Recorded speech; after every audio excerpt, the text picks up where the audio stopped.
سورہ لہب مکی صورت ہے۔ ہجرت سے پہلے اس کا نزول ہوا۔ قرآن پاک کی ترتیب کے اعتبار سے اس کا نمبر 111 ہے۔ قرآن پاک کے نازل ہونے کے اعتبار سے اس کا نمبر 6 ہے۔ اس میں 5 آیتیں ہیں، 1 رکوع ہے، 20 کلمات ہیں اور 77 حروف ہیں۔ اس سورہ مبارکہ کا شان نزول یہ ہے، جب نبی کریم صلی اللہ علیہ وآلہ وسلم نے کوہ صفا پر، صفا کی پہاڑی پر عرب کے لوگوں کو دعوت دی۔ ہر طرف سے لوگ آئے۔ حضور صلی اللہ علیہ وآلہ وسلم نے ان سے اپنے صدق و امانت کی شہادتیں لینے کے بعد فرمایا، انی لکم نذیر بین یدی عذاب شدید۔ یعنی پہلے تو آپ صلی اللہ علیہ وآلہ وسلم نے فرمایا کہ تم میرے متعلق کیا کہتے ہو؟ لوگوں نے کہا آپ سچے ہیں، آپ امانت دار ہیں۔ آپ نے فرمایا اگر میں کہوں کہ اس پہاڑی کے پیچھے ایک بہت بڑا لشکر ہے، وہ تمہیں تباہ کر دے گا، تو کیا تم میری بات پر یقین کرو گے؟ انہوں نے کہا بالکل یقین کریں گے، کیونکہ آپ سچے ہیں۔ تو آپ نے فرمایا کہ کہو اللہ کے سوا کوئی خدا نہیں، انی لکم نذیر بین یدی عذاب شدید، ایک عذاب تمہارے بالکل قریب آ چکا ہے، میں اس عذاب سے تمہیں ڈرانے والا ہوں۔ اگر تم نے توبہ نہ کی اور بتوں کی پوجا نہ چھوڑی تو یہ عذاب تمہیں برباد کر دے گا۔ اس پر ابو لہب نے حضور صلی اللہ علیہ وآلہ وسلم سے کہا تھا کہ تم تباہ ہو جاؤ، کیا تم نے ہمیں اس لیے جمع کیا تھا؟ اس ملعون نے جب یہ بے ادبی کی، اس پر یہ سورت شریفہ نازل ہوئی۔ اللہ تعالیٰ نے اپنے حبیب اکرم صلی اللہ علیہ وآلہ وسلم کی طرف سے جواب دیا۔ بسم اللہ الرحمن الرحیم، اللہ کے نام سے شروع جو نہایت مہربان رحم والا۔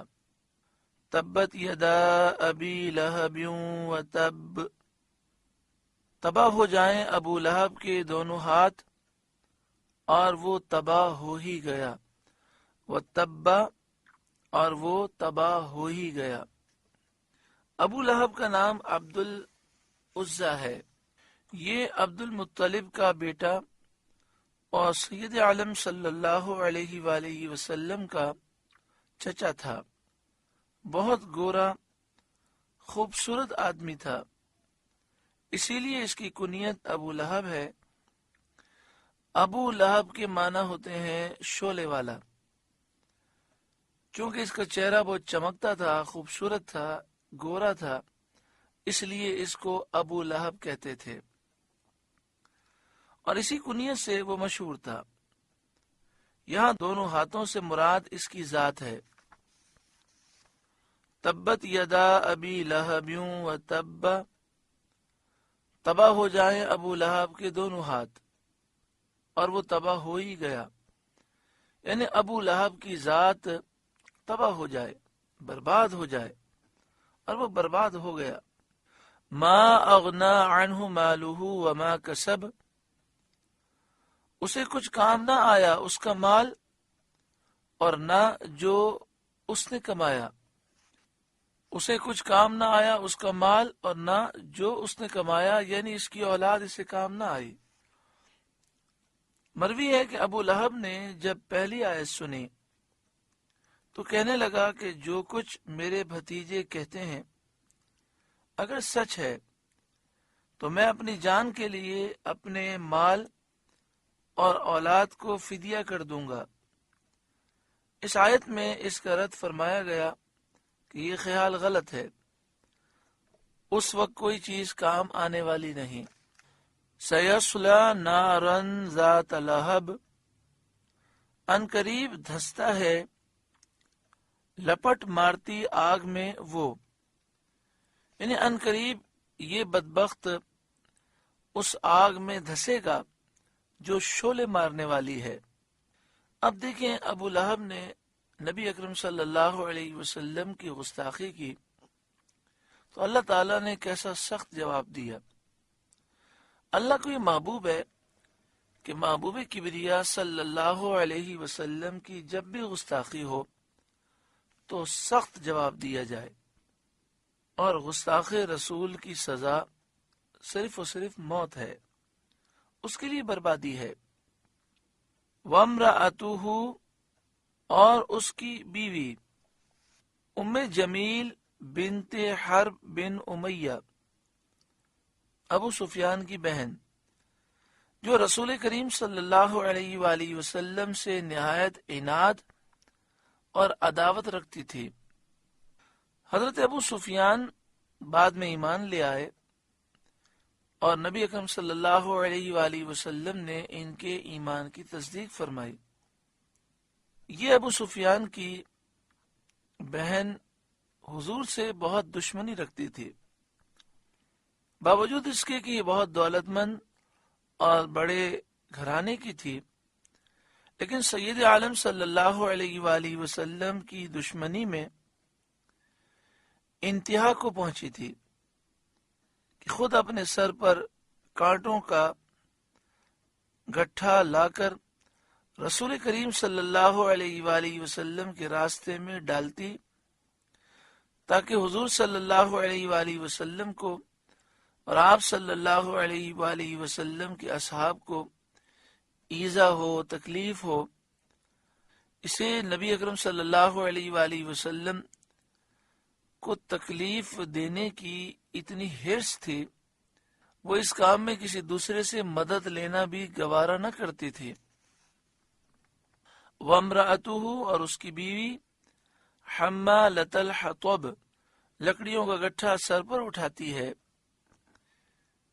فی جیدہا حبل من مسد، اس کے گلے میں کھجور کی چھال کا رسہ ہے۔ کھجور کی چھال کا وہ رسہ جس سے یہ کانٹوں کا گٹھا باندھتی تھی۔ ایک روز یہ بوجھ اٹھا کر لا رہی تھی کہ تھک کر آرام لینے کے لیے ایک پتھر پر بیٹھ گئی۔ ایک فرشتے نے اللہ کے حکم سے اس کے پیچھے سے اس گٹھے کو کھینچا، وہ گرا اور رسی سے گلے میں پھانسی لگ گئی اور وہ مر گئی۔ سورہ لہب میں یہ درس موجود ہے کہ گستاخ رسول کی سزا موت ہے۔ اسلامی حکومت کا یہی قاعدہ ہونا چاہیے، یہی قانون ہونا چاہیے کہ گستاخ رسول کہیں بھی ہو اسے گرفتار کیا جائے اور اسے قتل کیا جائے۔ بزرگان دین کے ایسے کئی واقعات موجود ہیں کہ اگر کسی کافر حکومت میں، کافر ملک میں بھی گستاخی ہوئی تو وہ انتقام لیتے اور اس گستاخ کا سر تن سے جدا کرتے۔ پاکستان میں بھی 295C یہی قانون ہے۔ آج اس قانون کو بدلنے کی پوری کوشش کی جا رہی ہے۔ دعا کریں اللہ تعالیٰ امت کو بیداری نصیب فرمائے اور اس قانون کے تحفظ کے لیے، تحفظ ناموس رسالت کے لیے ہمیں متحد ہونے کی اللہ تعالیٰ توفیق عطا فرمائے۔ استاد محترم امیر المجاہدین حضرت علامہ خادم حسین رضوی دامت برکاتہم العالیہ اسی مشن کو لے کر چلے اور انہوں نے تحریک لبیک یا رسول اللہ کو قائم کیا۔ اس تحریک کا مشن یہ ہے کہ حضور کی ناموس پر اپنا سب کچھ ہم قربان کریں۔